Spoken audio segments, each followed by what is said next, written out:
অনেকে মাজার ভাঙার ডাক দিচ্ছে, এ নিয়ে পক্ষে বিপক্ষে বিতর্ক হচ্ছে। বিষয়টা সম্পর্কে আপনার মন্তব্য কামনা করছি। প্রশ্নকর্তা ভাইকে আমি পাল্টা প্রশ্ন রাখতে চাই, মাজার ভাঙার ডাক দিচ্ছেন কারা? বাংলাদেশে উল্লেখযোগ্য যে সমস্ত ওলামা একরাম আছেন পরিচিত, যেই কোনো ঘরানার যে কোনো চিন্তা বা মত পথের বা যে কোনো দৃষ্টিভঙ্গির আলেম হন না কেন, কোনো আলেম এই ডাক দিয়েছেন কিনা, দিলে কোথায় কখন দিয়েছে আমাকে একটু জানাবেন। দেখুন, এদেশে সংখ্যালঘুদের উপর আক্রমণ করা হয় এবং সেই আক্রমণের যে দোষ সে উদুরপিণ্ডি বুদুর ঘাড়ে চাপানো হয়। ঠিক একইভাবে এই মাজার ভাঙার ক্ষেত্র আমরা লক্ষ্য করেছি।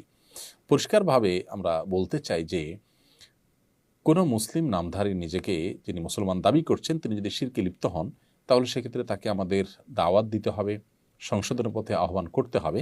তার যে মাজার সেটা ভেঙে, যে মাজার সে সিজদা করছে বা যে মাজারকে তিনি পুজো করছেন অথবা সেখানে তিনি শিরকে লিপ্ত হয়েছেন, সেটাকে ভেঙে দেওয়াটাই সমাধান নয়। তাকে দাওয়াত দিবেন। আপনি বলবেন যে দাওয়াত দিয়ে বহু মাজার দাওয়াত দিয়ে কোনো লাভ হয়েছে কিনা, আমি বলবো বহু মাজারের ভক্ত বা মাজারের শিরকারী মানুষকে আল্লাহ তাআলা হেদায়েত দিয়েছেন। আমার ব্যক্তিগতভাবে পরিচিত এরকম মানুষ আছে। আল্লাহ আমার মাধ্যমেও কিছু ভাইকে হেদায়েত দিয়েছেন বলে আমি আল্লাহ তাআলার দরবারে শুকর এবং কৃতজ্ঞতা জ্ঞাপন করছি।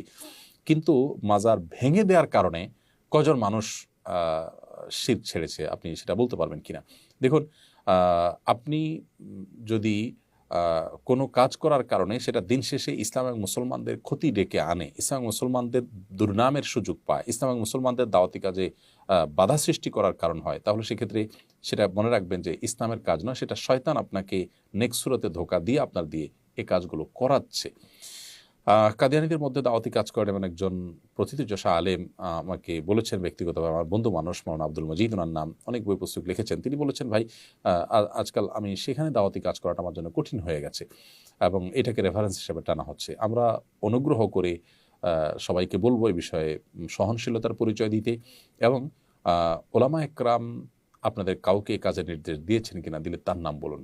কোন ভিডিওতে, কোন বক্তব্যে, কোন অনুষ্ঠানে প্রকাশ্যে বা অপ্রকাশ্যে কোন আলেম বলেছেন আমাদেরকে বলুন।